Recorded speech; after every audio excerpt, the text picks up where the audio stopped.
श्मशान का चंडाल। एक रहस्यमयी कहानी। गांव के किनारे एक घना जंगल था, जहां शाम होते ही कोई जाने की हिम्मत नहीं करता था।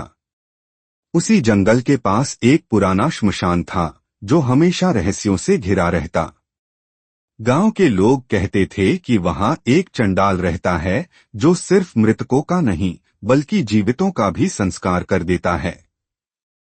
कई बार लोगों ने सुना था कि आधी रात को श्मशान में किसी के हंसने, रोने और चीखने की आवाजें आती थीं, लेकिन कोई भी वहां जाने की हिम्मत नहीं करता था।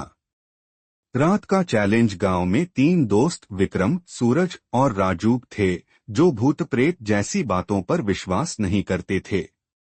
एक दिन वे आपस में शर्त लगाने लगे। सूरज बोला, अगर तुम लोग हिम्मत वाले हो तो आधी रात को श्मशान चलो।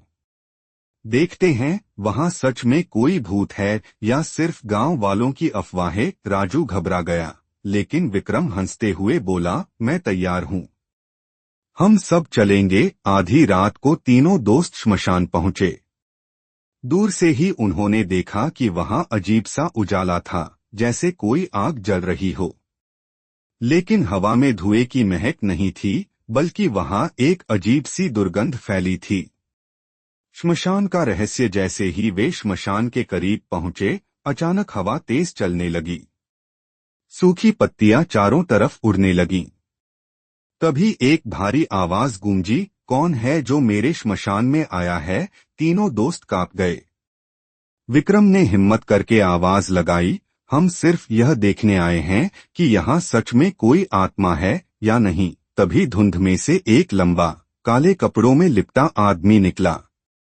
उसकी आंखें अंगारों की तरह लाल थीं और हाथों में एक बड़ा त्रिशूल था। उसने गहरी आवाज में कहा, मैं हूँ इस श्मशान का रक्षक चंडाल।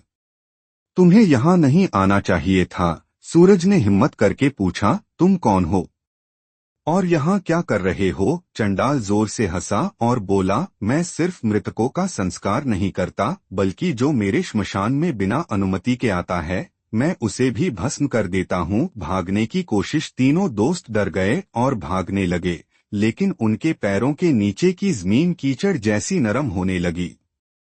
वे जैसे ही पीछे मुड़े, उन्होंने देखा कि चंडाल हवा में तैरता हुआ उनकी तरफ बढ़ रहा था। अब तीनों की सांसें तेज हो गईं। तभी राजू को एक पुरानी किताब की बात याद आई, जिसमें लिखा था कि श्मशान के राक्षस को रोका जा सकता है, अगर उसे कोई उसकी पहचान याद दिला दे। राजू ने हिम्मत करके चंडाल से कहा, तुम हमेशा से ऐसे नहीं थे।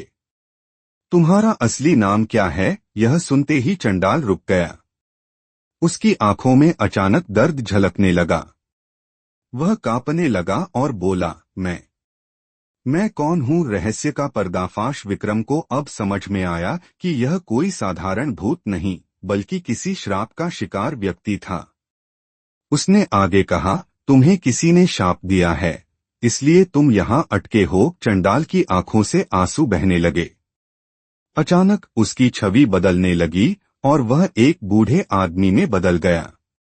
उसने धीमी आवाज में कहा, 100 साल पहले मैं भी इस गांव का एक साधारण आदमी था, रामनाथ। लेकिन मैंने तंत्र मंत्र सीखने के लिए अपने गुरु के साथ विश्वासघात किया। मैंने श्मशान की शक्तियों का गलत इस्तेमाल किया और मुझे श्राप मिला कि मैं इस जगह का चंडाल बनकर रहूंगा, जब तक कोई मेरी असली पहचान नहीं पहचान लेता। अंतिम मुक्ति। तीनों दोस्तों ने देखा कि जैसे ही चंडाल ने अपनी कहानी पूरी की, वह धीरे धीरे राख में बदलने लगा। लेकिन उसकी आंखों में अब भय के बजाय शांति थी। उसने एक आखिरी बार कहा, धन्यवाद बच्चों, तुमने मुझे मुक्त कर दिया। और फिर हवा में मिलकर वह पूरी तरह गायब हो गया। अंतिम मोड़। तीनों दोस्त श्मशान से बाहर निकले और देखा कि अब वहां का माहौल बदल गया था। हवा शांत थी, रहस्यमयी रोशनी गायब हो गई थी और चारों तरफ शांति थी। विक्रम, सूरज और राजू ने तय किया कि वे गांव वालों को यह कहानी बताएंगे। लेकिन जब वे गांव पहुंचे तो गांव के सबसे बुजुर्ग व्यक्ति ने एक चौंकाने वाली बात बताई। रामनाथ, वह तो 100 साल पहले मर चुका था। लेकिन उसकी आत्मा कभी मुक्त नहीं हो पाई थी। अगर वह सच में मुक्त हुआ है तो अब यह श्मशान हमेशा के लिए शुद्ध हो गया है। तीनों दोस्तों ने एक दूसरे की ओर देखा।